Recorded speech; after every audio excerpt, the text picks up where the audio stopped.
शङ्करांश भूम शङ्करार्यपीठसद्गुरून् शुद्धसत्त्वभासुरान् सुवर्त्मनीतभूसुरान् सर्वभूतसौख्यदान् क्षमाकरान् यतीश्वरान्।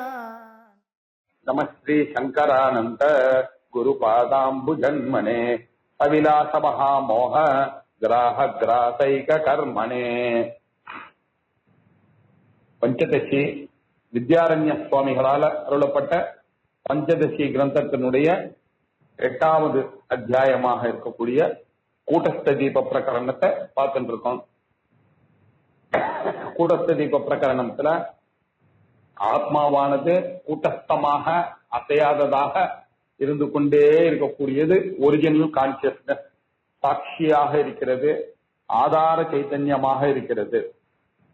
ஆனா அது அந்த மைண்டோட சேரும் பொழுது, அந்த மைண்ட்ல ரிஃப்ளெக்ட் ஆகும் பொழுது, அது கண்ணாடி மாதிரி, கண்ணாடியில எப்படி அந்த பிம்பமானது தெரிகிறதா நிலக்கண்ணாடியில, அப்படி இது சிதாபாசனாக தெரிஞ்சதுன்னா இதுவும் சென்சியன்ட் மாதிரி தெரியுது. உலகத்துல ஒரே சென்சியன்ட் தான், அதுதான் ஒரிஜினல் கான்சியஸ்னஸ். இது சென்சியன்ட் மாதிரி தெரியுது. அதுலயும் எப்படி மனசுன்ற இன்சென்சியன்டான ஒரு மேட்டர்ல ரிஃப்ளெக்ட் ஆகி இப்படி தெரியுது அப்படின்ற விஷயத்த சொல்றதுக்காக அவர் முதல்ல எப்படி ஆரம்பிச்சாருன்னா, ஆகாசத்துல இருக்கக்கூடிய சூரியனானவர் அங்க இருக்கக்கூடிய எல்லாத்தையும் பிரகாசிக்கிறார், அங்க இருக்கக்கூடிய சுவரையும் அவர் தான் பிரகாசிக்கிறார். ஆனா அந்த சுவர்ல இருக்கக்கூடிய கண்ணாடியில அது பிரகாசிக்கும் பொழுது அதுல இருக்கக்கூடிய பிம்பத்தினால அது ரிஃப்ளெக்ட் ஆகி அது இந்த சுவத்திலேயே இன்னொரு இடத்துல பிரைட்டா ஒரு ஸ்பாட் மாதிரி அடிக்கிறது அப்படின்னு இருக்கு. அதனால இது அதோட பிரைட்டா இருக்கா மாதிரி தெரியுது. ஆனா அந்த சூரியன் இல்லைன்னாக்க அந்த வாலும் தெரியாது, இந்த கண்ணாடியும் தெரியாது, அந்த கண்ணாடியில இருக்கக்கூடிய பிரதிபலிக்கும் சைதன்யமும் கிடையாது. அதனால எது சத்தியம் அப்படின்னாக்க அந்த எக்ஸாம்பிள்ல சூரியன் தான் சத்தியம். அதே மாதிரி இங்க எது சத்தியம்? ஒரிஜினல் கான்சியஸ்னஸ் தான் சத்தியம் அப்படின்னு சொன்னார். இதுக்கு நடுவுல அவர் என்ன பண்ணார், அவச்சேதகவாதம் வழியாவே சொல்லலாமே, நீங்க எதுக்கு பிரதிபிம்பவாதத்தை எடுத்துன்னு வரீங்க அப்படின்னு சொன்னார். இல்ல இப்படியும் சொல்லக்கூடிய வழக்கங்கள் இருக்கு. இப்படி இப்ப சுரேஸ்வராச்சாரியார் இப்படி சொல்லியிருக்கார். அதனால பிரதிபிம்பவாதமும் ஆச்சாரியால் அங்கங்க சொல்லியிருக்கார். ஜலத்துல இருக்கக்கூடிய சந்திர பிம்பவத்து அப்படின்ற எக்ஸாம்பிளும் அவர் எடுத்திருக்கார். கடாகாசத்துல இருக்க மாதிரி அவச்சேதகவாதத்தையும் அவர் சொல்லியிருக்கார். ரெண்டுத்துக்கும் ஒன்னும் பெரிய வித்தியாசம் இல்லை. இவர் இந்த வழியில போனார், அவர் அந்த வழியில போனார், அவ்வளவுதான் வித்தியாசம் அப்படின்னு சொன்னார். அதுக்கப்புறம் ஒரு பிரச்சனை எடுத்துன்னு வந்தார். அது என்ன பிரச்சனை அப்படின்னா, நீங்க இந்த சிதாபாசனை சொல்றதா இருந்தா ஒரு ஸ்டெப் அஹெடா போய் இந்த சிதாபாசனை மித்தியாக்கி அதுக்கப்புறம் ஈஸ்வரன்ல இருக்கக்கூடிய அந்த சர்வஜத்துவத்தை மித்தியாக்கி ஒரிஜினல் சைத்தன்யத்தை வச்சுட்டு தான் நீங்க சொல்லணும்னு சொல்ல வேண்டியிருக்கு தத்துவமசி வாக்கியத்துல. ஏன்னா வேதாந்தத்தினுடைய தாத்பரியம் எங்க இருக்கு? தத்துவமசியில தான் இருக்கு. தத்துவமசிய சொல்லணும்னு சொன்னாக்க அந்த தத்துல இருக்கக்கூடிய சர்வஜத்துவம் இல்லையா, அதை எடுக்க வேண்டியிருக்கு. அகங்காரத்தை எடுக்க வேண்டியிருக்கு. நிரகங்காரமாக இருக்கிற ஸ்வரூபத்தை எடுக்க வேண்டியிருக்கு. இங்க ஜீவன்ல அகங்காரத்தோடு இருக்கக்கூடிய கர்த்தத்துவத்தோட கூடிய ஜீவன்ல கர்த்தத்துவத்தை எடுக்க வேண்டியிருக்கு. அல்பஜ்யத்துவம் இருக்கு. இதையும் ரிமூவ் பண்ணி அதுக்கப்புறம் தான் இந்த சைத்தன்ய அம்சத்தினால ஒண்ணுன்னு சொல்ல வேண்டியிருக்கு. ஆனா விவரணக்காரர் என்ன பண்ணிருக்கார், பத்மபாதர் பஞ்சபாதிக்கையில அப்படியே ஜீவனை தத்துவமசிய நேரவே எடுக்கிறார். நீங்க ஒரு ஸ்டெப் மேல போய் வரீங்க, அவர் போகாமையே போறாரு. அப்படி எல்லாம் இல்ல, அவரும் முன்னாடி காரியத்தை பண்ணிட்டு அந்த தொம்மை சொல்றாரு. நம்ம என்ன பண்றோம், தொம்மை அஜானத்துல இருக்கக்கூடிய தொம்மை வச்சுட்டு ஞானத்துக்கு வர வைக்கிறதுக்காக இதெல்லாம் எடுக்கணும்னு சொல்லி பாதாயாம் சாமானாதிகரண்யம் அப்படின்ற ஒரு டெக்னிக்கை நம்ம யூஸ் பண்ணோம். அவ ஐக்கிய சாமானாதிகரண்யம் டெக்னிக்கை வச்சுட்டு அந்த தத்துவமசியை சொன்னா, வஸ்துதா இது ரெண்டுத்தையும் யோசிச்சு பார்த்தான்னா பேதமே கிடையாது அப்படின்னாரு இல்லையா, அப்படின்னு சொன்னார். சொல்லி இதுக்கெல்லாம் காரணம் என்ன அப்படின்னு சொல்லி இதேதான் இந்த சிருஷ்டிவாதங்கள்லயும் இப்படிதான் சொல்லியிருக்கு அப்படின்னு சொல்லி ஐத்திரேய உபநிஷத்துல இருக்கக்கூடிய வாதங்கள், அப்புறம் தைத்திரிய உபநிஷத்தை திருஷ்டுவா ததேவானு பிராவிஷத்துன்னு சொன்ன வாக்கியங்கள், இதெல்லாத்தையும் வச்சுட்டு சிதாபாசனாக சொல்லக்கூடிய ஸ்ருதிகளும் இருக்கு. அது மட்டும் இல்ல, புராணங்களும் அதை சொல்றது அப்படின்னு போன வாரம் பார்த்தோம். சிவபுராணத்துல இருக்கக்கூடிய ஸ்லோகங்கள்ல இதே ஒரிஜினல் கான்சியஸை பத்தி சிவபுராணமும் சொல்லுகிறது. அசத்திய 57வது ஸ்லோகமானது அசதி ஆலம்பனத்வேன சத்யஹா அப்படின்னு சொன்னார். வாஸ்தவம் இல்லாததான இருக்கக்கூடிய அந்த ஆலம்பத்தை வைத்துக் கொண்டிருக்கிறதுனால அதுக்கு அதிஷ்டானமாக இருக்கக்கூடியது சத்தியம் அப்படின்னு சொன்னார். அதுக்கப்புறம் சர்வ ஜடஸ்யது சாதகத்வேன சித்ரூபஹா அப்படின்னு சொன்னார். எல்லா ஜடங்களையும் பிரகாசப்படுத்துகின்றதாக இருக்கிற காரணத்தினால் அவர் சித்ஸ்வரூபராக இருக்கிறார். சதா பிரேமாஸ்பதத்வதா ஆனந்த ரூபஹா, எல்லாருக்கும் தன்னுடைய ஆத்மால ஒரு ஆசையானது இருக்கு.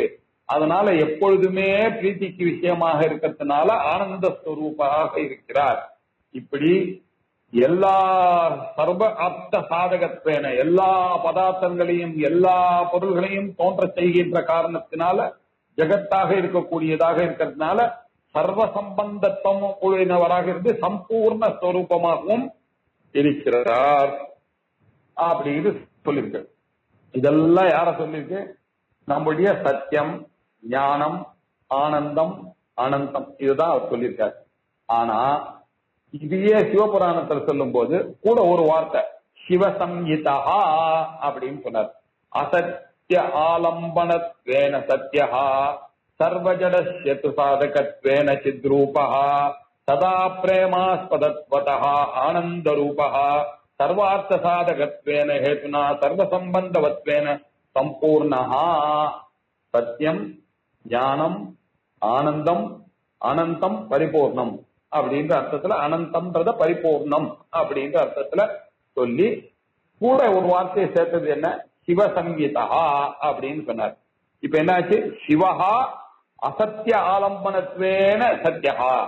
இந்த சிவனானவர் எப்படி இருக்காரு? வாஸ்தவம் இல்லாத பொருள்களுக்கு அதிஷ்டானமாக இருந்து கொண்டு சத்திய ரூபமாக இருந்து கொண்ட சத்தியமில்லாத ஜகத்துக்கு ஆதாரமாக இருந்து கொண்டு சத்தியமாக இருக்கிறார் சிவன். அப்புறம் அந்த சிவனை இன்னொன்று எப்படி இருக்கார்? சர்வ ஜடஸ்ய சாதகத்வேன எல்லா உலகத்தில் இருக்கக்கூடிய எல்லா ஜடங்களையும் பிரகாசப்படுத்தக்கூடியதாக இருக்கக்கூடிய சித்ஸ்வரூப ஞானஸ்வரூபமாக இருக்கிறார். அப்புறம் எல்லாருக்கும் பிரேமாஸ்பதன்றதுல ஆசை இருக்கிறதுக்கு காரணமா இருக்கிறதுன்னா அந்த ஸ்வரூபத்தில் இருக்கக்கூடிய ஆனந்தத்தினுடைய வெளிப்பாடு தான். இப்படி இது ஆனந்தமாக அந்த சிவன் தான் இருக்கிறார். பிரேமாஸ்பதத்வா சர்வார்த்த சாதகத்வேன ஆனந்த ரூபஹா சிவஹா. அது மாத்திரம் இல்ல, எல்லா பொருள்களிலையும் சர்வார்த்த சாதகத்வேன ஹேதுனா சர்வ சம்பந்தத்துவம், எல்லா பொருள்களுக்கும் காரணமாகவும் எல்லாத்தோடையும் சம்பந்தம் வைத்துக் கொண்டும் அவர் சம்பூர்ணனாகவும் இருந்து கொண்டிருக்கிறார் அப்படின்னு அனந்தத்தை சொன்னார். சத்தியம், ஞானம், அனந்தம், பிரம்மா அப்படின்னு சொல்றது பிரம்மான்ற பதத்துல சிவனை போட்டார். எல்லாம் சரியா வந்துட்டு இப்படி சொல்லி இது சைவ புராணேஷு கூட்டஸ்தா பிரதிவேசதா அப்படின்னு சொன்னார். இப்படியாகத்தான் சைவ புராணங்கள்ல இந்த விஷயத்தையே இந்த கூட்டஸ்தனை நன்றாக நமக்கு பிரவிவேசிதா விவேகமாக நன்றாக வேற்றுமை அற்றவராக நன்றாக பிரித்து காண்பிக்கப்பட்டது. சைவ புராணங்கள்ல எப்படி பிரிச்சு காமிச்சார்? ஜீவன், ஈஸ்வரன், ஜகத்து எல்லாத்தையும் பிரிச்சு காண்பிச்சிருக்கு. இங்க சத்தியம், ஞானம், அனந்தம் மூலமாக அவர் உலகமானது நித்திய, பிரம்ம சத்தியம், ஜெகன் நித்யா, ஜீவனும் பிரம்மமும் ஒண்ணுன்ற விஷயத்தை சத்தியம், ஞானம், அனந்தம், ஆனந்தம், பிரம்மா அப்படின்ற விஷயத்தை அவர் சிவபுராணத்துல சிவன் என்ற பெயர்னால கிளீனா காமிச்சார். இது சைவ புராணேஷு எதை காமிச்சார்? இந்த ஒரிஜினல் சைத்தன்யமாக இருக்கக்கூடிய கூட்டஸ்தர, கூட்டஸ்த தீப பிரகரணம் இல்லையா, அதை முடிக்கணுமே. இந்த கூட்டஸ்தரை இப்படித்தான் காமித்தார். அவர் எப்படி இருக்கார்ன்றதை நமக்கு புரிய வச்சார். ஜீவ ஈசத்வாதி ரஹிதா. அவருக்கு ஜீவன்ற பேரும் கிடையாது, ஈஸ்வரன்ற பேரும் கிடையாது. ஜீவன்ற பேர் எப்போ வரும்? இந்த சைத்தன்யமும் அவித்யாவும் சேர்ந்ததேயானால் ஜீவன், இந்த சைத்தன்யமும் மாயையும் சேர்ந்ததேயானால் ஈஸ்வரன்.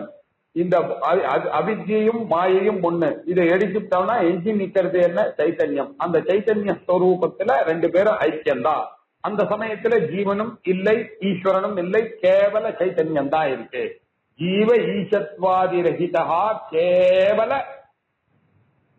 ஸ்வப்ரபா, அப்படியே சொப்பிரகாசமான அந்த சைத்தன்யம் தான் அங்க இருக்கிறது. அவர்தான் சிவஹா. சிவஹான பரமமங்கல ஸ்வரூபமான அந்த பிரம்மமானது அந்த சொப்பிரபையாக இருக்கக்கூடிய சிவன் தான் கூட்டஸ்தன் என்று புராணங்களிலேயும் சொல்லிருக்கு, உபனிஷத்துகளிலேயும் சொல்லியிருக்கு. எப்படி நீங்க பார்த்தாலும் அந்த ஒரிஜினல் சைத்தன்யமானது கூட்டஸ்தன் அப்படின்றது தெரியுது. இந்த சிதாபாசன்றது மாயை வித்யா, அது தோணுகிறது, அதை நீங்க ஒரு நாள் தள்ளித்தான் ஆக வேண்டும் அப்படின்னு பிரிச்சு காமிச்சாச்சு இல்லையா? நித்யா நித்திய வஸ்து விவேகா, அதுதான் நம்மளுடைய தாற்பயமே. பிரம்மம் ஒண்ணுதான் சத்தியம், தத் வெதிரிக்தம் சர்வம் மித்யா. அதை தவிர எல்லாம் அனாத்மா. ஐ தவிர பாக்கி எதெல்லாம் உங்களுக்கு தெரியுமோ அதெல்லாம் அனாத்மா. ஐய தவிர எல்லாமே அனாத்மா. ஆத்மா சத்தியம், தத் வெதிரிக்தம் சர்வம் அப்படின்னு சொல்லியாச்சுன்னா உலகத்துல உங்களுடைய அறிவுக்குள்ள இருக்கக்கூடிய எல்லாமே அனாத்மா தான் ஐய தவிர. ஏன்னா எல்லாமே ஐக்கு விஷயமாக இருக்கின்ற காரணத்தினால். ஐய பொறுத்த வரைக்கும் எல்லாமே இதுதான். எதெல்லாம் இதுவோ அதெல்லாம் அனாத்மா, எது ஐயோ அது மட்டும்தான் சத்தியம் அப்படின்ற அர்த்தத்துல இதுதான் விவேகம். இதுதான் நித்யா நித்திய வஸ்து விவேகா. இந்த விவேகத்தை தான் சிவபுராணத்திலையும் எடுத்துரைத்தார். சரி சார், நன்னா காமிச்சிங்க. ஜீவனையும் ஈஸ்வரனையும் ரெண்டு பேரையும் இல்லாதவர் அப்படின்னு நீங்க சொல்றீங்க இல்லையா? ஜீவன் ஈஸ்வரன் என்ற வேறுபாடே இல்லைன்னு சொல்றீங்களே. ஜீவனும் ஈஸ்வரனும் வேற வேறன்னு சொன்னா என்ன போச்சு உங்களுக்கு? தப்பு ஒண்ணு இல்லையே, ரெண்டு பேரும் இருக்காங்கன்னு சொன்னா. இல்லப்பா அப்படி சொன்னா அத்வைத்தம் பாதம் ஆயிடும். அது மட்டும் இல்ல, நம்ம இங்க வெறும் தர்க்கத்தை வச்சுட்டு பேசக்கூடிய ஆள்கள் கிடையாது. நமக்கு உபனிஷத்தினுடைய வார்த்தை தான் ரொம்ப முக்கியம். உபனிஷத் வாக்கியம் என்ன சொல்றதோ அதுதான் பிரமாணம். உபனிஷத்தானது நரசிம்மதாபினி உபனிஷத் அப்படின்னு ஒரு உபனிஷத். அதுல மாயாபாசேன ஜீவேஷௌ கரோதி இதி சுதத்வதஹ மாயிகௌ ஏவ ஜீவேஷௌ ஸ்வச்சௌ தௌ காசகும் பவத் அப்படின்னு சொன்னார். சிதாபாசனானவன் வியாவகாரிக்கம் கரி, ஈஸ்வரனும் வியாவகாரிகமான கேட்டகரி. இந்த சிவன் ஈஸ்வரன் எல்லாம் இந்த ஜெகத்தை வைத்து பார்க்கும் பொழுதுதான் இவன் ஜீவன், இந்த ஜெகத்தை வைத்து பார்க்கும் பொழுதுதான் அவர் ஈஸ்வரன். அதனால இவ எல்லாமே கண்டிஷன்டு பை ஜெகத்து. இந்த ஜெகத்தே பொய் மாயான்னு சொன்னாக்க என்னாச்சு? அவ ரெண்டு பேருமே பொய் ஆக்கியாச்சு. அப்படின்னா சத்தியமா இருக்கிறது என்ன? அதுக்கு அதிஷ்டானமா இருக்கக்கூடிய சித்து தான் சத்தியம். இது எப்படி தெரியுதுன்னா, மாயா கிளியரா சொல்ல, மாயா ஆபாசேன ஜீவேஷௌ, மாயையினுடைய ஆபாசம் தான் இந்த ஜீவனும் ஈஸ்வரனும் கிளியரா சொல்லிருக்க. மாயா ஆபாசேன ஜீவேஷௌ கரோதி, மாயையினுடைய தோற்றத்தினாலதான் ஜீவனையும் ஈஸ்வரனையும் கல்பிக்கிறது பிரம்மமானது அப்படின்னு கிளியரா சொல்லியிருக்கு. இது ஸ்ருதத்வதஹ, ஸ்ருதியில கிளியர் கட்டா வேதத்தில் சொல்லப்பட்டிருக்கிறது. அதனால மாயிகௌயேவ ஜீவேஷோ, ஆகையினால இந்த ஜீவனும் ஈஸ்வரனும் ரெண்டு பேருமே மாயை தான். ஏன் மாயைன்னா சர்வ கல்பனா கர்த்திருவம் அந்த மாயைக்கு இருக்கு. அப்படி இருக்கக்கூடிய மாயை எதை தான் செய்யாது? அப்படி இருக்கக்கூடிய மாயையானது தான் ஜீவனாகவும் ஈஸ்வரனாகவும் நமக்கு காமிக்கிறது. ஆனா உண்மையிலேயே இந்த ஜீவனும் ஈஸ்வரனும் மாயிக்கர்கள் தான் அப்படின்னு ஏதாவது ஒரு எக்ஸாம்பிள் சொல்லி புரிய வைக்கணுமே அப்படின்றதுக்காக ஸ்வச்சௌ தௌ காசகும் பவத் அப்படின்னு சொன்னார். அப்படின்னா என்ன சொன்னா, ஜீவன் ஈஸ்வரன் ரெண்டு பேருமே ப்ராடக்ட் ஆஃப் மாயா. இந்த ப்ராடக்ட் ஆஃப் மாயாவை புரிஞ்சு கொள்ளணும்னா இந்த ஜெகத்துல புரிந்து கொள்ள முடியாது. ஏன்னா இதெல்லாம் லௌகிக விஷயம் இல்ல, இதெல்லாம் அபௌருஷேயமான விஷயம். அபௌருஷேய விஷயமாக இருக்கக்கூடியதுக்கு எது பிரமாணம்? ஸ்ருதி ஒண்ணுதான் நம்ம சரணம் அடையணும். ஸ்ருதி என்ன சொல்றதோ அதுதான் சொன்னோம். ஸ்ருதியானது கிளியரா என்ன சொல்றது? மைக்ரோ ரிஃப்ளெக்ஷன் தான் ஜீவன், மேக்ரோ ரிஃப்ளெக்ஷன் தான் ஈஸ்வரன் அப்படின்னு சொல்லியிருக்கு. அதனால இந்த ரிஃப்ளெக்ஷன் ரெண்டுமே பொய்ன்னு நமக்கும் தெரியும். அப்படி இருக்கிறதுனால ஜீவேஷவ் மாயிக்கவ் ஏவ அப்படின்னாரு இல்லையா. சரி, ஸ்வச்சௌதௌ காச்ச கும்பவது அப்படின்னாரு. இது எப்படி சார் பிரிச்சு பாக்குறது அப்படின்னா, சிதாபாசனை எப்படி பிரிச்சு பாக்குறது? உலகத்துல 2 விதமான உலகம், பஞ்சபூதங்கள் இருக்கு இல்லையா. பஞ்சபூதங்கள்னால செய்யப்பட்டது தானே மாயா காரியம். பஞ்சபூதத்துல இருக்கிறது எல்லாம் மாயா காரியம். இதெல்லாம் எப்படி இருக்கு? எல்லாமே இன்டென்ஷியன்டா தான் இருக்கு, ஜடமாகத்தான் இருக்கு இல்லையா. ஆனா இந்த சிதாபாசன் ஒண்ணு இருக்கானே, அவன் எப்படி இருக்கான் அப்படின்னு பார்த்தா, அவன் சென்சியன்ட் மாதிரி இருக்கான். ஆனா ஒரு ஆபாசம் தான் அது. அது மிக்சரால சித்தனுடைய அந்த எக்ஸிஸ்டன்ஸ வாங்கிட்டு இந்த மனசோட சேர்ந்தது. இது சென்சியன்ட் மாதிரி இருக்கு, என்னுடைய மனசு அறிகிறது, போகிறது, வருகிறது எல்லாம். இது சென்சியன்ட் மாதிரி இருக்கு. இந்த சென்சியன்ட் மாதிரி இருக்கிற தன்மை இதுக்கு மாத்திரம் ஏன் வந்தது? பாக்கி பொருள்கள்லாம் ஜடமாகத்தானே இருக்கு, இதுவும் அந்த உலகத்துல வந்தது தானே அப்படின்னு கேட்டா, உலகத்துல பார்ப்பா மண் குடம்னு ஒண்ணு இருக்கு, கண்ணாடி குடம்னு ஒண்ணு இருக்கு. மண் குடத்துல உள்ள இருக்கக்கூடியது என்னதுன்னு தெரியல நமக்கு. வந்து திறந்து அந்த வாயை திறந்து பார்த்தாதான் உள்ள என்ன இருக்குன்னு தெரியும். கண்ணாடி குடத்துல உங்களுக்கு என்ன இருக்குன்னு வெளியில பார்த்தா தெரியுது. அவ்வளவுதான் வித்தியாசம். அத மாதிரி இந்த மனசு கண்ணாடி குடம் மாதிரி இருக்கு. அதனால இதுல இருக்கக்கூடிய ரிஃப்ளெக்ஷன் தெரியுது. அதுல இல்லாம ரிஃப்ளெக்ஷன் இருக்கு, ஆனா அந்த ரிஃப்ளெக்ஷன் கண்ணுக்கு தெரியல. அவ்வளவுதானே தவிர ஒரிஜினல் கான்சியஸ்னஸ் எல்லா பொருள்கள்லயும் இருக்கிறார். அது ஒண்ணும் விசேஷம் ஒண்ணு இல்ல அப்படின்னு சொன்னாரு. சொல்லி சாஸ்திரத்தோட ஒரு திருஷ்டாந்தத்தை காமிக்கணும் இத அப்படின்னு சொல்றதுக்காக அவர் அடுத்தது சொன்னார். அன்னஜன்யம் மனோ தேகாத் ஸ்வச்சம் யத்வத்ததைவதௌ மாயிகௌ அபி சர்வஸ்மாத் அன்யஸ்மாத் ஸ்வச்சதாம் கதௌ அப்படின்னார். இது பண்ண உலகத்தை எல்லாமே அன்னஜன்யம் தான் இல்லையா. நம்மளுடைய தேகத்தில் இருக்கக்கூடிய எல்லா பொருளும், என்னுடைய கண்ணு அன்னஜன்யம், மூக்கு அன்னஜன்யம், வாயு அன்னஜைவம், கை கால் எல்லாமே அன்னஜைவம். என்னுடைய மனசு அன்னத்தினால வந்ததுதான், புத்தி அன்னத்தினால வந்தான், எல்லாமே அன்னஜன்யம் தான். அது மாதிரி இது எங்க சொல்லியிருக்கு அப்படின்னா, சாந்தோக்கிய உபதேசத்துல 6th அவர் என்ன சொன்னார்? ஸ்வேதகேதுக்கு அன்னமயம் ஹி சௌமிய மனஹா ஆபோமயா பிராணஹா தேஜோமயா வாக் அப்படின்லாம் சொல்லிருக்கு. எல்லாமே அன்னத்துல தான் வந்தது, இந்த உடம்பு எல்லாம் வந்தது அப்படின்னு சொல்லி அந்த இடத்துல ஒரு கதையெல்லாம் சொன்ன. போன வாரம் கூட உங்களுக்கு சொன்னேன், ஒரு 15 நாளைக்கு நீ வந்து வெறும் தண்ணி மாத்திரம் குடிச்சுட்டு வேற எதுவும் இல்லாத நீ வா 15 நாள் பொறுத்து அப்படின்னாரு. வந்த உடனே அவனுக்கு சாப்பாடு இல்லாம வெறும் தண்ணி மாத்திரம் குடிச்சிட்டு வந்தான். வந்த உடனே வேதம் சொல்லுன்னா அவருக்கு வேதமே சொல்ல வரல, மெமரியே கம்ப்ளீட்டா ஃபெயிலியர் ஆயிடுச்சு.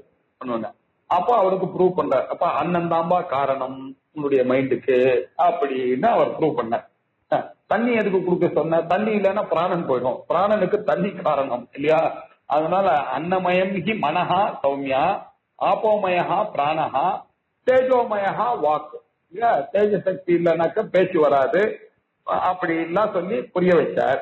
இப்படி சாஸ்திரத்துல இந்த திருஷ்டாந்தங்கள்லாம் சொல்லி இருக்கிறதுனால அன்னஜன்யம் மனஹா, மனசானது அப்பா அம்மா சாப்பிடுற அன்னத்தினாலதான் இந்த குழந்தையானது பிறந்தது இல்லையா. அந்த குழந்தையானது அன்னத்தினாலதான் பேரக்ட் ஊட்டப்பட்டது, அந்த அன்னத்தினாலதான் அது பருப்புஞ்சாதம் சாப்பிட்டது, அந்த அன்னத்தினாலதான் இது வளர்ந்து இன்னைக்கு யுவாவா ஆயிட்டு போயிட்டு இருக்கா. அப்படின்னா எல்லாத்துக்கும் காரணம் என்ன?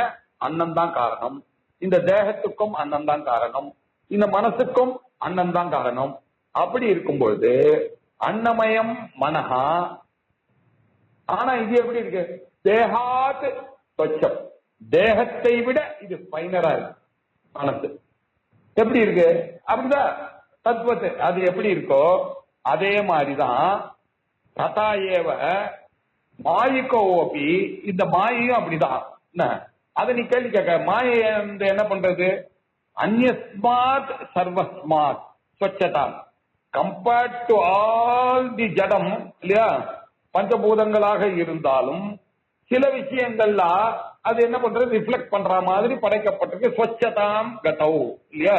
மாயிக்கௌ அப்பி, ரெண்டுமே மாயிக்கமாக இருந்தனாலும் அன்னத்திலிருந்தே தேகம், அன்னத்திலிருந்தே மனசு என்பது ஏற்பட்டிருந்த போதிலும் அன்னத்திலிருந்து உண்டானதான மனசு தேகத்தை விட எப்படி சொச்சமாக இருக்கிறதோ அப்படிதான் ஜீவன் ஈஸ்வரன் ரெண்டு பேர்ல மாயிக்கமாக இருந்த போதிலும் மற்ற எல்லாரை காட்டிலும் இவர்கள் சொச்சமாக இருக்க மாதிரி தோணுகிறது அப்படின்னு சொன்னார் இல்லையா?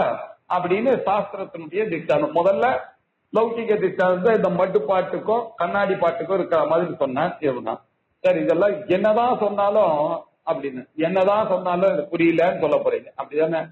அதுதான் மாயை. இந்த மாயினுடைய மாயை எதுதான் பண்ணாது? மாயை தான் எது வேணாலும் பண்ணுன்னு சொல்லியாச்சுன்னா மாயை இது பண்றது என்ன ஒரு பெரிய கஷ்டம்? அது எப்படிதான் சிலதெல்லாம் தெரியுது, சிலதுல மாத்திரம் தான் ரிஃப்ளெக்ட் ஆகுதுன்னு சொல்றீங்கன்னா அதான் மாயை. மாயை எப்படி எக்ஸ்பிளைன் பண்ண சொன்னா என்ன பண்ண முடியும்? சித்ரூபத்வம் ச சம்பாவ்யம் சித்வேனைவ பிரகாசனாத் சர்வகல்பன சக்தாயாக மாயாயாக துஷ்கரம் நஹி அப்படின்னார். ஏன்ஷியன்ட் நேச்சர் ஆஃப் தி சித்துல இருந்து இல்லையா எல்லாமே அப்படித்தானே வரணும். சைத்தன்ய தன்மையோட பிரகாசிக்கிறதுனால எல்லாமே சைத்தன்யமா தன்மையோக இருக்கிறதுன்றது தானே நியாயமா இருக்கும் பொழுது நீங்க என்ன சொல்றீங்க? சிலதெல்லாம் இருக்கு, சிலதெல்லாம் இந்த ரிஃப்ளெக்டிங் கெப்பாசிட்டியோட இருக்கு அப்படின்னு சொல்றீங்களே, இது நான் எப்படி புரிஞ்சுக்கிறது அப்படின்னா ஒரே ஒரு வழிதான் புரிஞ்சுக்கிறதுக்கு இருக்கு. வேதம் சொல்றதுதான் காரணம். வேதம் என்ன சொல்லிருக்கு? மாயைன்னு சொல்லுது. அதனால மாயை தான். அந்த மாயையானது எப்படிப்பட்ட மாயை அப்படின்னு பார்த்தா அந்த மாயை புரியுது, அனிர்வச்சனீயமான மாயா, அனிர்வச்சனீயம். ஆனாலும் உங்களுக்கு புரியுற மாதிரி சொல்லணும்னா சர்வ கல்பனா சக்தாயா, எல்லா எதை வேணாலும் கல்பிக்கக்கூடிய சக்தி அந்த மாயைக்கு இருக்குப்பா. எதை வேண்டுமானாலும் கல்பிக்கக்கூடிய சக்தி இருக்கக்கூடிய மாயைக்கு துஷ்கரம் நகி, அதனால பண்ண முடியாதுன்றது காரணமே கிடையாது. அதனாலதான் சொன்ன அகடித கட்டணம் பட்டீயசி மாயா அப்படின்னு சொன்னார். ஏன்னா அந்த பிரம்மம் பாவம் அகர்த்தா அபோக்தா, அது நிஸ்தங்கா, அது எதோடைய சங்க அசங்கோஷயம் புருஷகான்னு இருக்கு. ஆனா இந்த கலட்டாலாம் நடக்கிறது, இதெல்லாம் எதனால நடக்கிறது? எல்லாம் மாயினால நடக்கிறதுன்னு வேதமே சொல்லி கொடுத்தியா? தரிசிம்மதாபினி உபனிஷத்துல கிரியார மாயா ஆபாசேன ஜீவேஷவ் கரோதி அப்படின்னு சொன்னதுனால ஜகத்து ஜீவன் ஈஸ்வரன் இதெல்லாம் மாயா காரியம். இந்த மாயையானது ஏன் அப்படி தூங்கினதுன்னு கேட்காத, இதுல இருந்து வெளில வந்து அந்த சித்தா புரிஞ்சுக்கிறதுக்கு ட்ரை பண்ணு. இதுல போய் விரதாவான இது ஆர்குமெண்ட் வேணாம். அதனால என்ன சொன்னா அனிர்வச்சனீயம்னு சொன்னா என்ன அர்த்தம்? Inexplicable, it cannot be explained. It cannot be எக்ஸ்பிளைன்டுன்னா உங்களால எக்ஸ்பிளைன் பண்ண முடியும் தெரியும்னு சொல்லாதீங்க. என்னால யாராலையும் எக்ஸ்பிளைன் பண்ண முடியாது. அதுக்கு பேர் தான் அனிர்வச்சனீயம். அனிர்வச்சனீயம்னா இப்படித்தான நிர்வச்சனம் எந்த கொம்பனாலும் படியாது. இன்னும் கொஞ்சம் கோபமா சொல்லணும்னாக்கா ஈஸ்வரேனாதி அப்படின்னு விவேக் சூடாமணியில இல்ல யாராலும் பண்ண முடியாதுன்னு அப்புறம் என்ன கேள்வி? அதான் மாயை. சன்னாத்திய சன்னாத்திய உபயாத்தி காப்பியாம் விவேக் சூடாமணியில பார்த்தா அந்த மாயையே இப்படிதான் அனிர்வச்சனை மகா அத்புதா அனிர்வச்சனீயம் மாயா. அது ஒரு அத்புதம், அதனால பண்ண முடியாது. அதனாலதான் சர்வ கல்பன சக்தாயாக மாயாயாக, எதை வேண்டுமானாலும் கல்பிக்க சக்தி இருக்கக்கூடிய அந்த மாயைக்கு இதுதானா பெரிய காரியம்? மனசுல மொத்தம் தான் பிரதிபலிக்க வைக்கிறதா பெரிய காரியம்? பயா துஷ்கரம் ஹினகி, அதுக்கு துஷ்கரமான காரியம் உலகத்துல எதுவுமே கிடையாது அப்படின்னு சொன்னார். ரைட்டா? அப்படின்னு சொல்லிட்டு அப்படி இருக்க அஸ்மன் நித்ராபி ஜீவேஷௌ சேதனௌ ஸ்வப்னகௌ ஸ்ருஜேத் மகாமாயா ஸ்ருஜத்யேதௌ இத்யாஸ்சர்யம் கிமத்ரதே. அது கரெக்ட் சார். இவ்வளவு கெப்பாசிட்டி எப்படி சார் வந்தது அந்த மாயைக்கு அப்படின்னு நீங்க கேட்டீங்கன்னா அந்த ஈஸ்வரனுக்கு என்ன கெப்பாசிட்டி இருக்கா மாதிரி தெரியுது, இந்த ஜீவனுக்கு என்ன கெப்பாசிட்டி தெரியுது நமக்கு. இது ரெண்டுத்தையும் ஒண்ணு பண்ணி மாயா காரியம்னு சொன்னா இது எப்படி சார் லாஜிக்கலா அப்படின்னு சொன்னா அதுக்கு ஒண்ணு சொல்றாரு. இப்போ அஸ்மத் நித்ரா அப்படி ஜீவேஷௌ சேதனௌ ஸ்வப்னகௌ சிருஜேத் மகாமாயா சிருஜதி ஏதௌ இதி ஆச்சர்யம் கிமத்ரதே. அஸ்மத் அவரோன்னு இல்லையா, நம்மளுடைய நித்ரா, அஸ்மாத் நித்ரா, நம்மளுடைய நித்ரையினாலேயே நமக்கு என்ன தெரியுதுன்னு பாருங்க. ஜீவன் ஈஸ்வரன் ரெண்டு பேரையும் ஸ்வப்னகௌ சேத்தனௌ ஜீவேஷௌ சிருஜத். நம்மளுடைய கனவுலயே நம்ம பகவானையும் பார்க்கிறோம், என்னையும் பார்க்கிறேன், எனக்கு அவர் காட்சி கொடுக்கறதையே நான் பார்க்கிறேன் இல்லையா. அப்படின்னாக்க பகவானையே நான் சிருஷ்டி பண்ணிக்கிறேன், நானும் அங்க இருக்கேன், என்ன நான் அல்பஜனாக சிருஷ்டிக்கிறேன், அவரை சர்வஜனாக சிருஷ்டித்தேன்.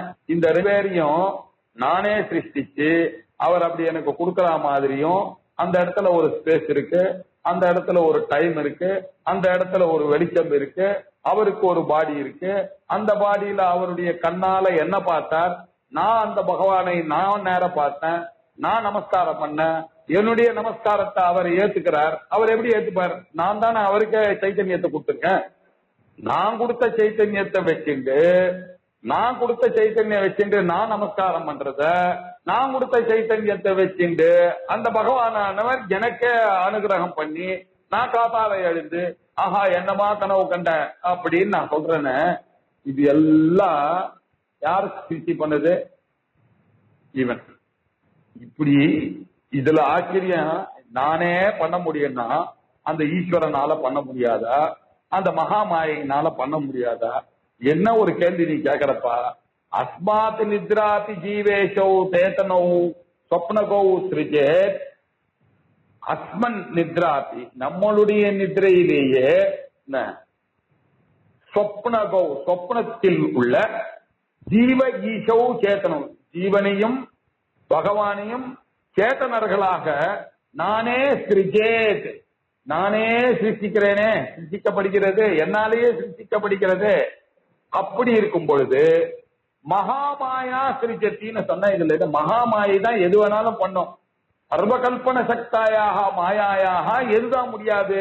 அப்படி இருக்கக்கூடிய மகாமாயினால அப்படி இருக்க ஏதௌ இந்த வியாவகாரிக ஜீவனை ஈஸ்வரன் சொப்னத்துல பிராதிபாசிகமான ஒரு ஈஸ்வரனையும் ஜீவனையும் என்னாலேயே பண்ண முடியுமே. ஆனால் இந்த உலகத்துல இப்போ நமக்கெல்லாம் எப்படி இந்த வியாபாரத்துல சத்தியம் மாதிரி தோணுகிற பாடி மைண்ட் காம்ப்ளெக்ஸோட நன்மை கான்சியஸா இருக்கக்கூடிய என்னையும் பகவானையும் படைக்கக்கூடிய சக்தி ஏன் அந்த மாயைக்கு இருக்கக்கூடாது? எனக்கே இருக்க சொப்பனத்துல இருக்கு இல்லையா. ஒன்றை திங்க அது பிராதிபாசிக சத்தியமா இருந்தது, வியாபகாரிகத்துல பொய்யாச்சு. இந்த மாயையானது என்ன, வியாபகாரிகத்துல உண்மையாக இருக்கு, அது பாரமார்த்திகத்துல வரும்போது இதுவும் பொய்யா போகுது. அவ்வளவுதானே வித்தியாசம். அதுவும் பொய், இதுவும் பொய். பாரமார்த்திக திருஷ்டியா இல்லையா? பாரமார்த்திக திருஷ்டியா வியாபாரிகமும் பொய் தான், பிராதிபாசிகமும் பொய் தான். இது என்ன ரெண்டு பொய்யில என்ன பெரிய வித்தியாசம் இல்லையா? நமக்கு இப்போ வியாபகாரிகத்தை உண்மைன்னு நினைச்சிட்டு இருக்கவனுக்கு பிராதிபாசிகம் பொய். நான் தூங்கி எழுந்தோடனே அந்த கனவு பொய்ன்னு எனக்கு தெரியுட்டே சார்ன்னு சொல்றேன். பிரம்மஞானம் வந்துருதுன்னா இதுவும் பொய்யாதான் போகுது அப்படின்ற அர்த்தத்துல மகாமாயா சிருஜதி ஏதௌ. இந்த மகாமாயை தான் இந்த ரெண்டு பேரையும் சிருஷ்டித்தது. ஏதௌ ஜீவ ஈஷௌ என டூயல் போட்டிருக்கு. வியாபாரிக ஜீவ ஈஷௌ சிருஷ்டி பண்ணது யாரு? மகாமாயா. என்னுடைய நித்திரையானது எப்படி பிராதிபாசிகமான ஜீவனையும் ஈஸ்வரனையும் சிருஷ்டி பண்ணித்தோ, அதே மாதிரி அந்த மாயை தான் இந்த ஈஸ்வரனையும் ஜீவனையும் வியாபகாரிகமாக இருக்கக்கூடிய என்னையும் பகவானையும் அதுதான் சிருஷ்டி பண்ணது அப்படின்னு சொல்றதுல கிமத்திரத்தே அஸ்மின் விஷயே உனக்கு என்ன போச்சு? நீ ஏன் கவலைப்படுற? If it is possible open to இல்லையா அப்படின்னு சொன்னார் இல்லையா. இருந்தாலும் கன்வின்ஸ் ஆக மாட்டேங்கிறது அவனுக்கு. சரி என்னதான் சொன்னா நீங்க ஈஸ்வரனோட அப்படின்னு அந்த பழக்கம் இருக்க, எத்தனையோ ஜென்மாவா இருந்த பழக்கம் அவனுக்கு. அதனால இன்னும் கொஞ்சம் அவனுக்கு புரிய வைக்க வேண்டியிருக்கு. ஆனால் இன்னொன்னு சொல்றார், சர்வஜாதிகம் ஈஷே கல்பயித்வா பிரதர்ஷயேத் தர்மினம் கல்பயந்த்யா ஸ்யாத் கோ பாரத் தர்ம கல்பனே அப்படின்னு ரொம்ப கிண்டலான எழுதப்பட்ட ஸ்லோகங்கள். நல்லா ரசிச்சு பார்க்கணும். சர்வஜாத்வாதிகம் ஈசே. சார் ஈஸ்வரன்னாக்க நம்ம எப்படி வச்சுட்டு இருக்கோம், எந்த ஒரு ரெஸ்பெக்ட் கொடுக்குறோம் அவருக்கு. அவர் சர்வஜன் சார், சர்வியாபகம் சார். அவர் இல்லாத இடமே அங்கிங்கனாதபடி எங்கும் இருக்கக்கூடியவர் சார். அவர் எல்லாவற்றையும் அறிந்தவர். என்ன மாதிரியா அவர் எல்லாம் சர்வஜன். அது மாத்திரம் இல்ல, எதை வேணா சர்வஸ்ர கர்த்திருவம். அவர் எதை வேணாலும் சிருஷ்டி பண்ணக்கூடிய கெப்பாசிட்டி இருக்கு. அது மாத்திரம் இல்ல, சர்வ சம்ஹிருதத்துவம் இருக்கு. அவர் எதை வேணாலும் லயம் பண்ணக்கூடிய சர்வ பாலகத்துவம், எல்லாத்தையும் காப்பாற்றக்கூடிய திறமை எல்லாம் இருக்கு ஈசே. அப்படி இருக்கும்போது ஈஸ்வரன் இடத்துல இத்தனை தன்மைகள்லாம் இருக்க, இதெல்லாம் ஈசே.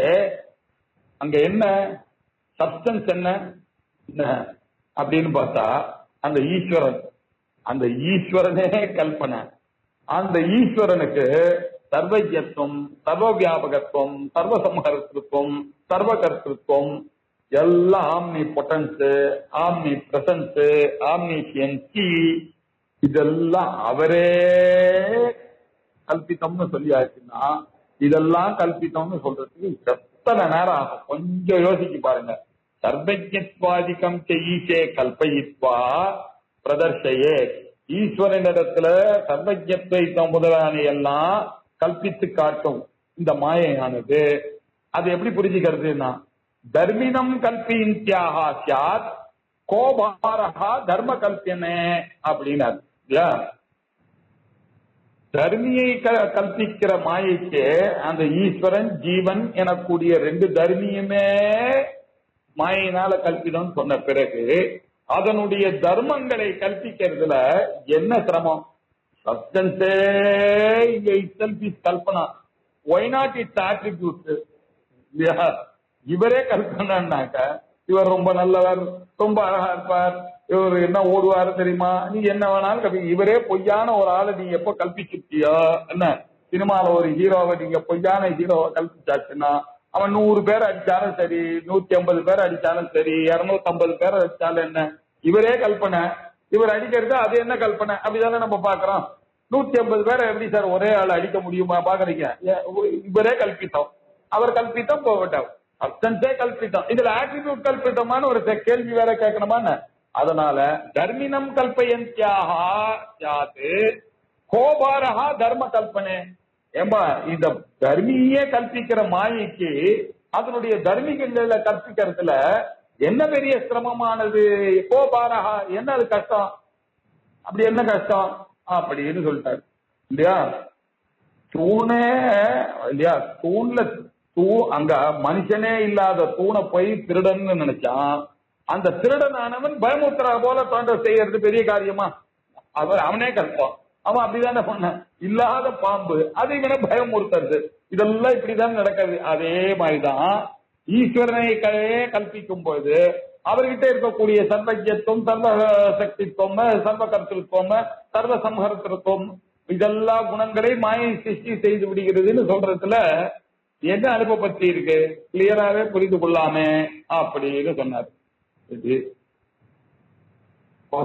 பிடிக்குப்படியான ஒரு கேள்வி கேட்கறான் இப்போ இல்லையா? இது அவ்வளவு இன்டெலிஜென்ஸ் மாதிரி ஒரு பூர்வபக்ஷனுக்கு இருக்கான்னு தெரியல. ஆனா வித்யாரண்யர் தானே அந்த கேள்வி எவ்வளவு அழகா கேட்டுக்கிற பாருங்க. பியூட்டிஃபுல்லா சொன்னீங்க சார். எப்படி கார்னர் பண்றான் பாருங்க அவன். எல்லாம் நீங்க சொன்னதெல்லாம் எல்லாம் கல்பித்தம். ஜீவன் கல்பித்தம், ஈஸ்வரன் கல்பித்தம், சித்து தான் சிதாபாசன் கல்பித்தம், ஜீவனும் கல்பித்தம், ஈஸ்வரன் கல்பித்தம், எல்லாம் சொன்னீங்க. ஏன்னு கேள்வி கேட்டேன். நீங்க ரொம்ப இன்டெலிஜென்டா என்கிட்ட பேசுற மாதிரி சர்வ கல்பனா சக்தாயாக மாயாயாக துஷ்கரம் கிம் அப்படின்னு கேட்டீங்க. எல்லாத்தையும் கற்பனை பண்ணக்கூடிய அந்த மாயக்கியத்துக்கு முன்னாடி இதெல்லாம் என்ன தூசு, அவர் எதுனாலதான் பண்ண முடியாது அப்படின்னு வீரமா பேசிட்டீங்க இல்லையா? இந்த சின்ன கேள்வி உங்களை இதுக்கு பதில் சொல்லுங்க. கூட்டத்தே அப்படி அதிசங்கா ஸ்யாத் இதி சேத். ஒரே சிம்பிளான ஒரு கேள்வி. அந்த மாயை எது வேணாலும் சிருஷ்டி பண்ணுமா இல்லையா? எது வேணாலும் சிருஷ்டி பண்ணுமா இல்லையா? ஆமா, எது வேணாலும் சிருஷ்டி பண்ணும். ஜீவனை கூட பண்ணும், ஈஸ்வரனை பண்ணும், இவ்வளவு பெரிய ஜெகத்தையே பண்ணுமா இல்லையா? பண்ணும், பண்ணட்டும் இல்லையா? பண்ணும்.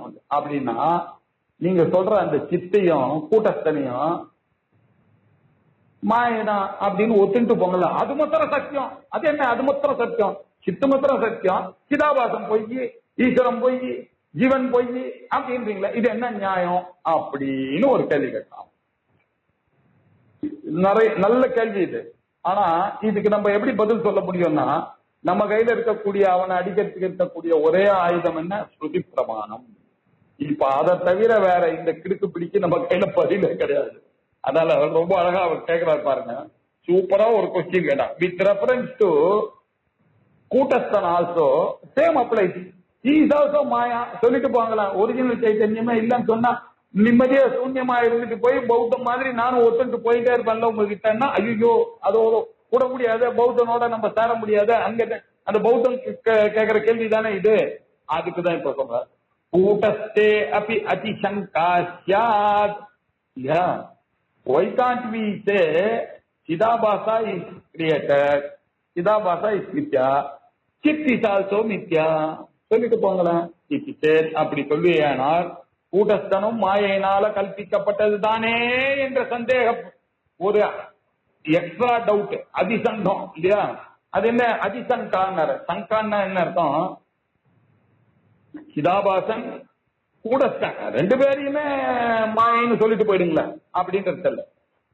சிதாபாசம் பொய்ன்னு சொல்றதோடு நிக்காம சித்தி அதான் எக்ஸ்ட்ரா, அந்த அதிக்கு அங்க அந்த எக்ஸ்ட்ரா இருக்கு இல்லையா, அந்த அதிசங்கா சாத்திச்சே கூடஸ்தன் விஷயத்திலையும் மாயினால கல்பிக்கப்பட்டது என்ற ஒரு ஆசங்கையானது உங்களுக்கு ஏற்படுமே ஆனால், ஒரு டவுட் ஆனது ஏற்படுமே ஆனால், கூடாதுப்பா இந்த கேள்வியை மாத்திரம் தயவு செய்து கேட்காத. மா அதிசங்கதாம், இந்த சங்கை மாத்திரம் கொள்ளக்கூடாது. அப்புறம் நீ பௌத்தனோட போய் சேர்ந்துருவ, எல்லா சூன்யம் ஆயிடும். நமக்கு பிரம்ம சத்தியம், அதுல இருந்து நீங்க மாறிட முடியாது. அதனால இந்த ஆசங்கை ஏற்படுமே ஆனால் இந்த ஒரு சங்கை மாத்திரம் உனக்கு வரக்கூடாது. இப்பவே வான் பண்றேன்.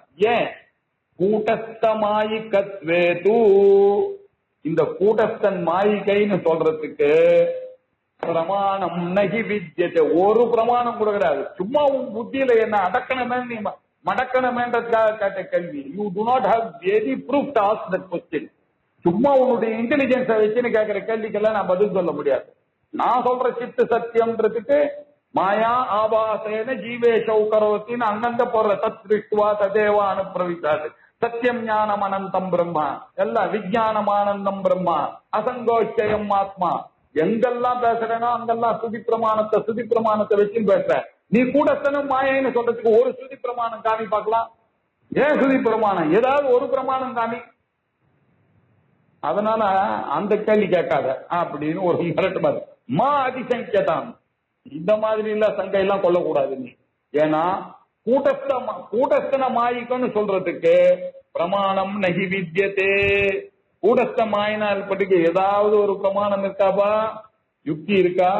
நாங்க பார் அங்கங்க யுக்தியை யூஸ் பண்றோம், ஸ்ருதியை யூஸ் பண்றோம், ஸ்மிருதியை யூஸ் பண்றோம், சிவபுராணத்தை யூஸ் பண்றோம் இல்லையா, புராணங்களை யூஸ் பண்றோம். இப்படிதான் ஒரு விஷயத்தையும் அடிக்கி சொல்லிட்டே போகும் போது சும்மா கேள்வி என்ன இருக்குன்றதுக்காக எதை வேணாலும் கேட்கலாம்னு கேட்காத. உனக்கு அதுக்கு கேட்கறதுக்கான ரைட்டு கிடையாது, அதுக்கு கேட்கறதுக்கான ஒரு ப்ரூஃப் உங்க கையில கிடையாது போ அப்படின்னு அவன் அனுப்பி விட்டாரு இல்லையா. சரி, அது மாத்திரம் இல்ல, ஈஸ்வரனையும் மாயை சிருஷ்டிக்கிறதுன்னு சொல்ற மாதிரி கூடத்தின் விஷயத்துல வாக்கியம் கிடையாது அப்படின்னு சொன்னான் இல்லையா. உபனிஷத்தானது எப்படி சொல்றது அப்படின்றத இன்னொரு தடவை பார்ப்பாங்க. வஸ்துத்வம் கோஷயந்த்யஸ்ய வேதாந்தாக சகலா அபி, எல்லா வேதாந்தமும் ஒரு முனையா அஸ்ய அனர்த்த ஹேதோஹோ பிரகானாய ஆத்மைகத்துவ வித்யா பிரதிபத்தையே சர்வே வேதாந்தாக ஆரம்பியந்தை. எல்லா வேதாந்தங்களும் இதை சொல்றதுக்கு தான் வந்திருக்கு, கூடஸ்த நித்தியத்துவத்தை சொல்றதுக்கு தான் வேதம் முழுக்க வந்திருக்கு அப்படின்னு இருக்கும் பொழுது வஸ்து தத்துவம் கோஷயந்த்யஸ்ய வேதாந்தாக சகலா அபி சபத்ன ரூபம் வஸ்வன்யதே நசஹந்தே அத்ர கிஞ்சன. கூடஸ்தம் ஒரு நாளும் மாயக்கமாகாதுப்பா, கூடஸ்தமானது சத்தியந்தாம்பா அப்படின்றத சொல்றதுக்கு வஸ்துத்வம் அப்படின்னா வாஸ்தவத்துவம் அப்படின்னு புரிஞ்சுக்கணும். வஸ்துத்வம்னா சத்தியத்துவம். கோஷயந்தி அஸ்ய வேதாந்தாக சகலாக அப்படி அஸ்ய கூட்டஸ்தஸ்ய வஸ்துத்வம் இருத்தல், வாஸ்தவத்துவம். எதனுடைய வாஸ்தவத்துவம்? கூட்டஸ்தனுடைய வாஸ்தவத்துவம். அந்த இந்த கூட்டஸ்தனுடைய வாஸ்தவம் அஸ்ய கூட்டஸ்தஸ்ய வஸ்துத்வம் வேதாந்தாக சகலாக அப்படி கோஷயந்தி. எல்லா வேதாந்தங்களும் லவுட்லி ப்ரொக்ளைம் கோஷயந்தி. சும்மா சும்மா அப்படி சரி ஜீவனம் பிரம்மா ஒன்னும் சொல்ல, அங்கங்க அதை அடிச்சு நிமித்தி அதை ப்ரூவ் பண்ணிட்டே போயிருக்கு.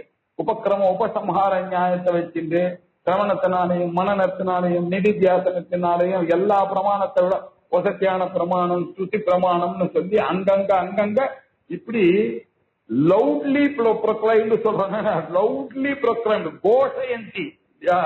இந்த கூட்டத்தினுடைய வாஸ்தவமாக இருக்கும் தன்மையானது எல்லா வேதங்களாலும் கோஷிக்கப்படுகின்றன. சகலாக அப்படி. அதனால அது மட்டுமல்ல, இன்னொரு விஷயத்தையும் கவனிக்கணும். சபத்ன ரூபம் வஸ்வன்யதே அந்யதே சபத்ன ரூபம் வஸ்து. இந்த விஷயத்துக்கு ரைவலான ஒரு விஷயம், இந்த ஒரிஜினல் கான்சியஸ்னஸுக்கு ரைவலான ஒரு விஷயமானது எங்கேயும் காணப்படுது. சகந்தே அத்திர கிஞ்சன. இல்லையா? இந்த விஷயத்துல எதிரடியான வஸ்து வேறு எதையும் இந்த உபனிஷத்துக்கெல்லாம் சகித்துக் கொள்ளுவதே இல்லை. இதை தவிர பாக்கி எல்லாத்தையும் ஒத்துக்கிறது இல்லை. இது மொத்தம்தான் பிரம்ம சத்தியம், ஜெகன்மித்யா, பிரம்ம சத்தியம், சித்து சத்து, சித்து ஆனந்தம், அனந்தம், பரிபூர்ணம், இப்படிதான் சொல்றதை தவிர இது தவிர வேற ஒரு ஆப்போனன்ட் வியூ ஆனது சபத் நகரம்னா இதுக்கு ரைவல், இதுக்கு சத்ருவான ஒரு வாக்கியங்கள் கூட எங்கேயுமே கிடையாது. சகந்தே கிஞ்சன. இந்த வேதமானது எங்கேயும் சகிப்பதில்லை.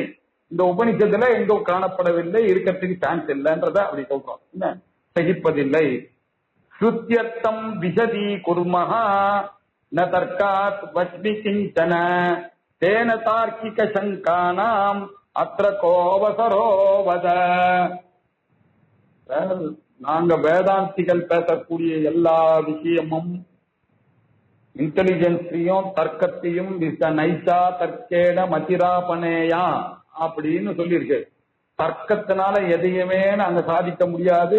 ஏன்னா ஒருத்தன் தர்க்கத்தினால ஒருத்தனை சாதிச்சா இன்னொரு இன்டெலிஜென்ஸ்ல அது பொய்ன்னு பின்னாடி வந்து சாதிப்பான். அதனால அவன் பேஸ்லெஸ்ஸா அவன் போயிட்டே இருக்க வேண்டியதான். எதை சாதிச்சாலும் இன்னைக்கு அது உண்மை, நாளைக்கு அது பொய். அதனால அது அசத்தியத்துலதான் வரும். ஆனா வேதாந்த தத்துவமானது அப்படி இல்லையே. அது பிரத்யட்சத்தினாலையும் தர்க்கத்தினாலையும் எதை புரிந்து கொள்ள முடியாதோ அதை சொல்வதற்காகத்தான் வந்திருக்கிறது வேதமானது. இல்லையா? அது பிரத்யட்சேனவா அனுமான வா எஸ்து உபாயோன லப்யதே, அதை சொல்றதுக்கு தஸ்மாத் வேதஸ்ய வேதத்தா. வேதத்துக்கு வேதம் என்ற பெயரே எதுக்காக வந்தது? உங்களுடைய பிரத்யட்சத்தினாலையும் அனுமானத்தினாலையும் நீங்க ஏமாந்து போயிடுவீங்க, எது சொன்னாலும் அது பொய்யாதான் இருக்கும்னு சொல்றதுக்காக தான் வேதத்துக்கு வேதத்துவமே வந்திருக்கு. அப்படி இருக்கும்பொழுது அந்த ஸ்ருதியில இருக்கக்கூடிய ஸ்ருத்தியர்த்தம் விசதீகிருத்திய, இல்லையா, அந்த ஸ்ருதியினுடைய அர்த்தம் மாயாபாசேன ஜீவேஷௌ கரோதி அப்படின்ற ஸ்ருதியை வைத்துக் கொண்டுதான் விசதி குர்மஹா. அதை நாங்க இன்னும் கொஞ்சம் கிளாரிஃபை பண்ணி கொண்டே போகிறோம். அப்படியே அதை வைத்துக் கொண்டு ஒரு ஸ்ருதியான பலம் எங்க கையில இருக்கு. அந்த ரத்தம் நாடிகள்லாம் வேதாந்தம் இருக்கு. அந்த வேதாந்தம்ன்ற அந்த பிரமாணத்தை வைத்துக் கொண்டுதான் விஷதி குர்மஹா. இதை வைத்துக் கொண்டுதான் நாங்க அந்த பில்டிங் எல்லாம் கட்டுறோம், உங்களுக்கு பெருசு பண்ணி சொல்றோம். இப்படிதான் கிளாரிஃபை பண்றோம். நான் தர்க்காத் வச்சி, நான் தர்க்கத்தினால அனுமானாத்து ந வதாமி. அனுமானத்தை வச்சுட்டு நான் பேசுறவன் இல்ல. எனக்கு தெரியும் நான் அனுமானத்தை தான் பேசுனேன்னா என்னை விட இன்டெலிஜென்ட் பேசுறவன் நான் பேசுறது தப்புன்னு சொல்லிட்டு போயிடுவானே, அது எனக்கு தெரியாதானே.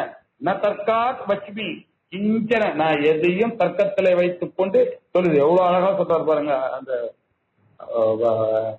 வித்யாரண்யருடைய அந்த லாங்குவேஜ், அவருடைய அந்த கமிட்மெண்ட் பிரமாணம், அவருடைய கமிட்மெண்ட் ஆச்சாரியார், அவருடைய கமிட்மெண்ட் சுரேஸ்வராச்சாரியார்னா ஒவ்வொரு ஸ்லோகத்திலையும் நீங்க அதை பார்க்கலாம். அவருடைய அந்த கமிட்மெண்ட்டையும் அந்த வேகத்தையும் அந்த நிச்சயத்தையும் அந்த ஒரு கிளாரிட்டி, இப்படி தானே ஒரு குருவானவர் இருக்கணும். எவ்வளவு கிளியரா சொல்றது பாருங்க. சுத்தியர்த்தம் விசதி குர்மஹா ந தர்க்காத் வச்மி. அப்பா தர்க்கத்தினால நான் பேசுறேன்னு நினைச்சுக்காதப்பா. தேன தார்க்கிக சங்கானாம் அத்திர கோ அவசரோ. அப்பா logic is allowed only in logical field. வியாபாரிகத்துக்குள்ள நீங்க பேசும்போது உன்னுடைய லாஜிக்கெல்லாம் வச்சுக்க. நாங்க வியாபாரிகத்தை விட்டுட்டு டிரான்சென்ட் ஆகி பாரமார்த்திகத்துக்கு போற விஷயம் அது கிட்டடி இந்த ஜென்மால எந்த ஜென்மாலையும் வர முடியாது. நீ பேசுறதெல்லாம் இங்க அவைலபிள் வஸ்துக்களை வச்சுட்டு ஆஹா ஓஹோ பேசு, உனக்கு பத்மஸ்ரீ பத்மபூஷன் பத்ம விபூஷன் பாரத் ரத்னா எது வேணா வாங்கிட்டு போ. ஆனா வேதாந்தத்துக்கிட்ட நீ வராத. இது உங்களுடைய ஃபீல்டு.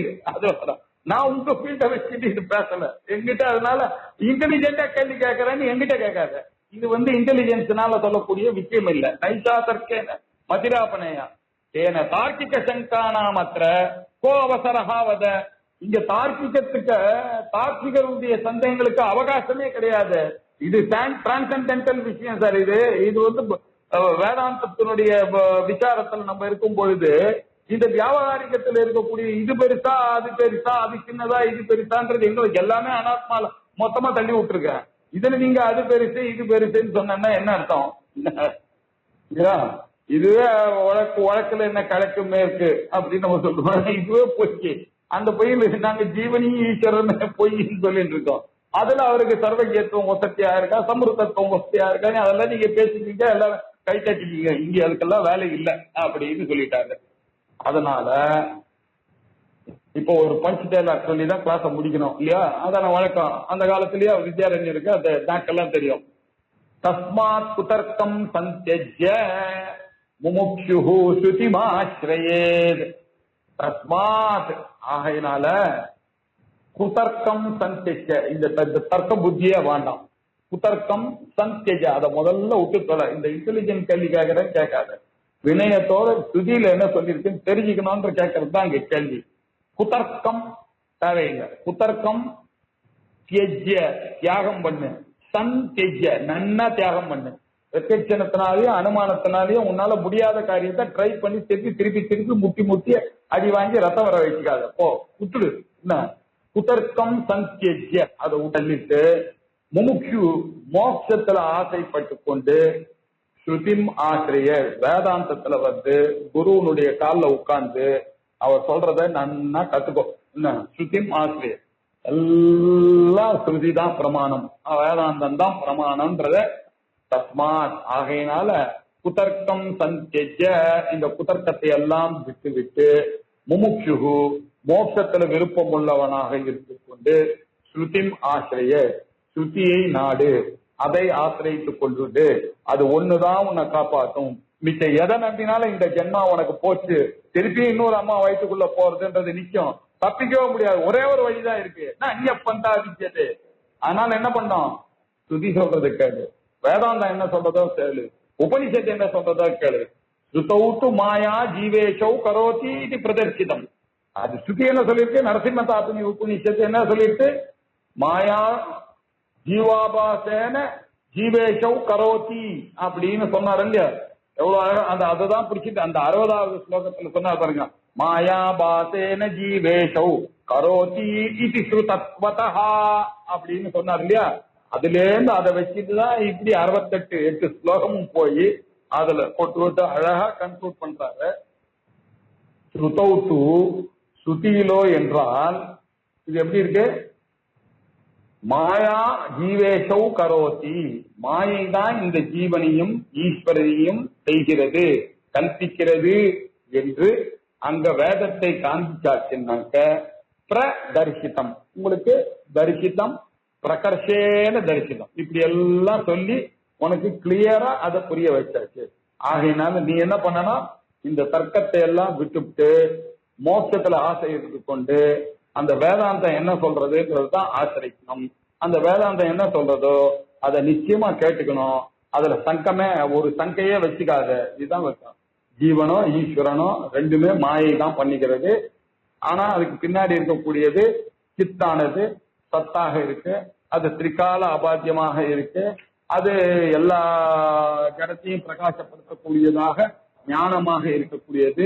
எல்லாருக்கும் பிரேமாஸ்பதமாக இருக்கக்கூடிய ஆனந்தமாக இருக்க அவர்தான் எல்லாத்தோடையும் சம்பந்தப்பட்டு பரிபூர்ண ஸ்வரூபராக இருக்கக்கூடிய சிவனாக இருக்கிறார் அப்படின்னு நம்ம பார்த்தோம்ல. அசத்யாலம்பனத்வேன சத்யா சிவஹா சர்வஜடஸ்ய து சாதகத்வேன சித்ரூபா சிவஹா ததா பிரேமாஸ்பதத்வதः ஆனந்தரூபः சிவஹ சர்வார்த்த சாதகத்வேன ஹேதுனா சர்வ சம்பந்தத்வேன சம்பூர்ணஹ சிவஹ அப்படின்னு சத்தியம், ஞானம், அனந்தம், ஆனந்தம், பரிபூர்ண ஸ்வரூபம் எல்லாம் அந்த சித்துத்தான்.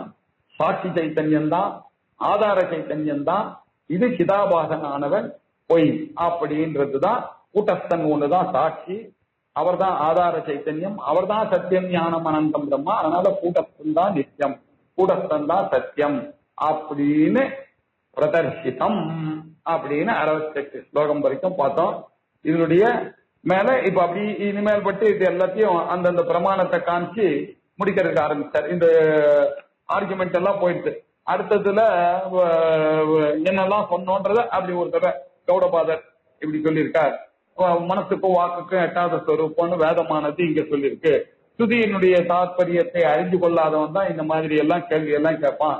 விவேகியா இருந்து ஸ்துதியை பண்ணிட்டா அவனுக்கு இந்த விஷயம் எல்லாம் சந்தேகம்லாம் வரக்கூடாது. கொஞ்சம் அப்படி ஸ்துதி பிரமாணத்தை பிளேஸ் பண்ணி அதோட முடிச்சிட போறாரு. அதனால முக்கியமான ஆர்குமெண்ட் எல்லாம் 67 வரைக்கும் முடிச்சிட்டார். 68ல ஒரு பஞ்சி டைலாக் சொல்லி அப்படி முடிச்சார். தஸ்மாத் குதர்க்கம் சந்தேஜ்ய முமுட்சுஹு ஸ்ருதி மாத்திரையே. ஆகையினால ஸ்ருதியைத்தான் எல்லாரும் ஆசிரியிக்க வேண்டும். முமுட்சுவாக இருக்கக்கூடியவன் இந்த தர்க்கங்களை எல்லாம் தயவு செய்து விட்டு ஒழியுங்கள் ஆகையினால அப்படின்னு சொல்லி முடிய மேல் பாகத்தை அடுத்த ஞாயிற்றுக்கிழமை அன்னைக்கு இதே நேரத்துக்கு பார்க்கலாம். ஓம் பூர்ணமதః பூர்ணமிதம் பூர்ணாத் பூர்ணமுதச்யதே பூர்ணஸ்ய பூர்ணமாதாய பூர்ணமேவாவசிஷ்யதே. ஓம் சாந்தி சாந்தி சாந்தி. ஹரிஹி ஓம். ஸ்ரீ குருभ्यो நமः. ஹரிஹி ஓம்.